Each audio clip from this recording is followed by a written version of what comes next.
Thank you for staying with us.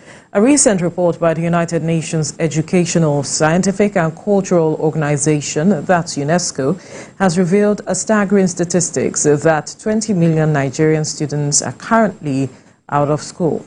This alarming number has sparked widespread concern among educators, policymakers and stakeholders, highlighting the urgent need for collective action to address this crisis. One of the ways that has been identified to solve this problem is through the use of technology to bridge the education gap and empower millions of children. The question now is, how can technology and education intersect to effectively address this pressing issue? Joining us via Zoom from the United Kingdom is CEO and founder IA Foundation, Ronke Adiagbo. Good morning and thank you for joining us. Good morning and thanks for having me. Now, education is a fundamental right for any child, but as it is, there is the question of what is the fate of the average Nigerian child when about 20 million of them have not seen the four walls of a school. What's your reaction to that? Right, thanks for that question, Veronica. Allow me to first congratulate the new Minister of Education, Dr. Tunji Alausa. I'm hoping that under his leadership, there will be transformational educational changes in Nigeria. Now, as you rightly said, actually it's about 18.3 million now, according to UNESCO, of out-of-school children in Nigeria. As you are aware, we are the highest in the world. We have about 15% of the total out-of-school children in the world in Nigeria. And within the region, we are 33%. So the numbers are quite high. And it's predominant in the north. Now, peradventure, if we assume that today, all those 18.3 million children decide to go to school, we haven't got the educational infrastructure to accommodate those children. We haven't got the teachers to be able to teach all those children.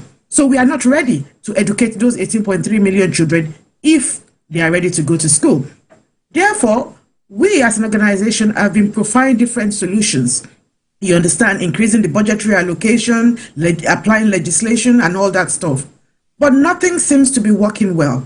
Therefore, we've resorted to technology, because with technology, you can scale up education, right? So we are having a summit in November, on the 26th of November, which is themed Straight to School, a tech-based solution.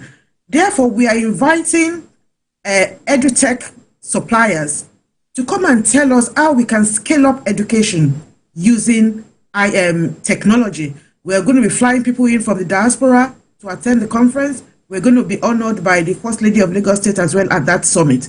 And I'm also very excited because, as you are aware, the Senate had a big discussion about out-of-school children last Tuesday. And the conclusion of their discussion was that they are going to hold an out-of-school children summit, which we've started doing already. So we are really, we are on the same page with the senators. So we're going to have this edutechs telling us how we can scale up education. We as an organization, what we've been doing in terms of scaling up education and actually making sure we can pick up lots of children from the streets and make sure they have access to education is we invested in a portal. And what that portal has done is on our website, you can go in there to see children that are out of school that need education, because as we know, poverty is part of the problem. So we've got loads of kids who want to go to school, but their family are very poor. They can't put them through school. So we've got most of their information on our website. So anyone who feels they want to sponsor a child to go to school, you just need to go onto our website and choose the child you want to sponsor and start sponsoring that child. So with technology, we are going to match the sponsor with the out-of-school child, because some people want to sponsor children, but they don't know where those children are. So we are bringing the sponsor together with the child that needs education. Also, as we are aware, the Almajiri system, whilst it's a very good system to educate children in terms of their religion, I think we can merge Almajiri education with Western education. Now, these children need to go into the mosque to get their religious education. Within that four walls of where they are getting their religious education, we can make sure we have things like LED TV screens And we actually have a teacher on screen educating those children. So once they finish their religious education, they switch to Western education and they start listening to the teacher, and the teacher is teaching them. During the pandemic, our organization actually distributed devices, handheld devices that had all the syllabus. So within the four walls of their houses, they can actually access the curriculum and be able to start learning. So these are a few things we've been doing to make sure we can use technology, we can leverage on technology to reduce the menace of out-of-school children. Right. You said during the pandemic, you distributed devices. I'm wondering what the situation is with those who have the devices now especially how this has improved their education and their knowledge as we speak right now, because there's a concern that not many of the out-of-school children understand English, and what they can speak is their mother tongue. So how are they able to interface with the devices that was given to them? So basically what we did is, within regions, we paired up these children with our volunteers, because we have volunteers all over Nigeria. So these volunteers go into their homes and actually teach them how to use those devices. Luckily, these volunteers also speak their mother tongue, so they can use their mother tongue to communicate with them, to teach them how they can use those e-learning devices. Right. And beyond the social risk, there is also the security risk of having a lot of out of school, or a lot of children out of school in the country. And earlier you mentioned that the worst hit states are the northern states. How can we leverage on technology in overcoming some of the cultural or religious barriers in that sense, particularly in rural or conflict-affected areas? Okay, so one of the issues we are facing as an organization is, it's a cultural thing. We need to try and change the mindset of the leaders, especially in northern Nigeria, because every effort to engage the northern leaders is being very fruitless. In my opinion, I don't think they have a strong appreciation of the implication of not educating their citizens, because by ensuring their citizens get education, we are tackling insecurity, we are tackling poor leadership, because we know one of the problems we have in Nigeria is poor leadership. But if you invest in education, then you're going to be dealing with the poor leadership, you're going to be dealing with insecurity. So we need to really reorientate the leaders of the North, and also some southern states as well, that education is the silver bullet to Nigeria's problem. Therefore, we also know that from a resource perspective, we are lacking. Because also in the debates in the Senate, it was highlighted by Senator Solomon Olamilekan Adiola that the states are also guilty in terms of exacerbating this problem. Because as you know, the way education is being funded is that UBEC puts 50% down and the state needs to put their own counterpart funding down. But most of those states are not putting down their counterpart funding. Therefore, it's affecting the resources available for education. So we need to let the leaders understand that it's important that their children get education. We need to let the state governors know that they have a huge responsibility to make sure they provide the resources for their children to get education. We need to reorientate guardians and parents that it's important that their children get education. Once we are on the same page and we all understand that education is critical, then we can then let them understand that the way we can scale up, because the number of out-of-school children is just alarming. Kebbi has the highest, 67% of out-of-school children in Kebbi. Next followed by Sokoto, next followed by Yobe. So if we all have an appreciation that this is a ticking time bomb and there needs to be a sense of urgency, we can then let them understand that a way we can scale up having access to education is providing these children with e-learning resources and actually using technology to scale up the education. I've always said this. I give kudos to the governor of Borno.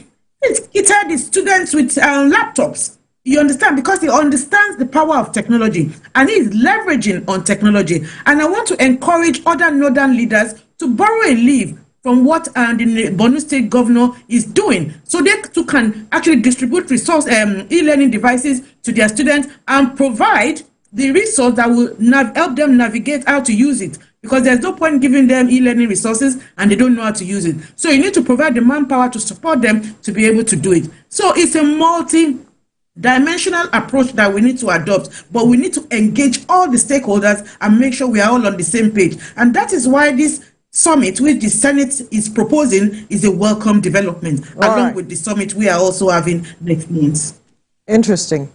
You have touched on something that I'd like for you to expatiate on, which is the matter of being on the same page, everyone being on the same page with regards to this matter of out-of-school children, parents, government, and everyone.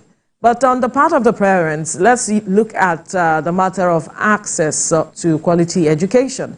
With the situation of things regarding the economy, some parents will tell you that they can't afford to pay to send their children to schools.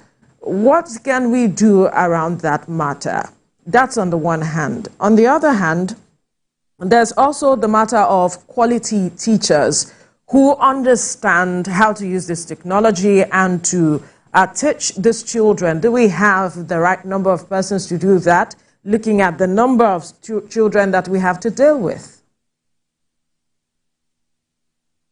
Okay, very, very topical question, actually. I don't know if you remember, this time last year, the Senate House of Assembly passed the first reading of penalizing parents or guardians that don't send their children to school. Yes. So it's past the first reading. It's a year now. I expect that the second reading should have gone through, and now we should be on the desk of the president trying to assent to it. But nothing has happened in that respect. It's all gone quiet. I think penalizing parents who don't send their kids to school is part of the solution. Because we, as you know, we have lots of out-of-school children we are educating. We pick them from the street to pay their fees. We've had lots of parents withdrawing their children from school, even though we are paying for their fees.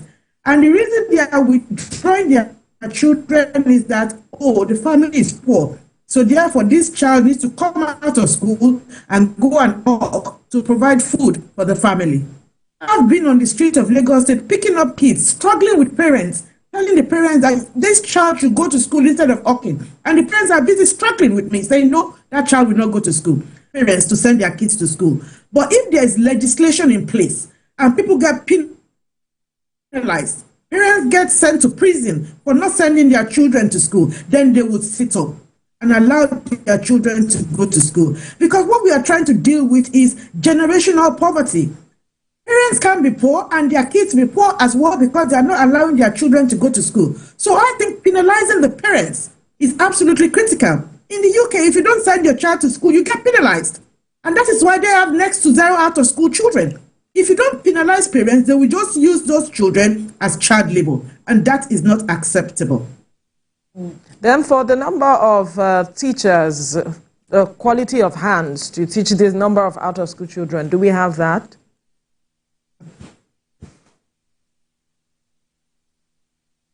Okay, are you there? Absolutely. Also, statistics tells us that 50% of teachers in Nigeria. Yes, I am here. Can you hear me? Yes, we can hear you now. Can you hear me? Hello? I mean, statistics tells us not even have the basic NCE certificate, right? And also, most of the time, 20% of teachers are not in the class. They've gone to do something else because maybe some of the teachers are not being paid, so they've gone to do other things. So they are not even in the class. So the level of teacher absence is about 20% in Nigeria. Now, it's important that you need to upskill your teachers. Even for those who have got the basic qualification, the NCE qualification, and even more than that, you ought to continuously updating them. It's called continuous professional development. Otherwise, they will become obsolete. As you know, all the time, every 5 minutes. So if you don't upskill the relevant up-to-date skills to transfer to the children. So it is whatever obsolete skills they have that they will transfer to the children. And as you know, it's a global world out there. We don't want our children to be behind the curve when it comes to education, and especially educational technology. Therefore, it is important that we have sessions in a year that teachers are being trained. In the UK, 5 days in every academic year is purely for teacher training. These children are not allowed to come to school that day. They are only focusing on training the teachers. So you need to invest in your teachers if you want them to impact up-to-date knowledge on the students. So I think this should be incorporated into the academic calendar to make sure teachers also are getting the relevant up-to-date knowledge. Okay. So let's also talk about ensuring that this, technological interventions are being sustained beyond just intervention of the government and possibly organizations like yours. Are you looking into alternative form of training, perhaps that would be more acceptable, like vocational learning? Absolutely. I mean, as we all know, not every child is academically inclined. And we need our plumbers, we need our carpenters. So we need to have a situation where we have different pathways for students to pursue, depending on what they have a flair for. So in Lagos State, it's being piloted at the moment. So once they get to GSS 3, they have the opportunity to go down the vocational pathway and also the academic pathway. So this is the sort of thing I will be recommending to other states to try and pilot the vocation, to incorporate the vocational studies into the school structure, because at the moment, as you know, there's a proposal that the curriculum will be reviewed, and we will be shouting from the rooftop and encouraging the government to incorporate vocational learning through the academic in schools, basically. So it's important that we make sure vocation is also rated highly as the academic route, because at the moment, people tend to look down when people decide to go down the vocational route. Again, in the UK, we do it. It's called BTEC. You are allowed to go down the BTEC route, or you are allowed to go down the academic route. So we need to encourage people, depending on what their skill set or whatever they have a flair for them to go down either the vocational route or either the academic route. We in our foundation are supporting any route you want to go through, and we'll be there to support you. It's not only people who go down the academic route we support. Our time we support is people who are up. going down the vocational route. Yes, Ronke Adeagbo, CEO, founder, IA Foundation. Thank you so much for your time on the program. Thanks for having me. Great.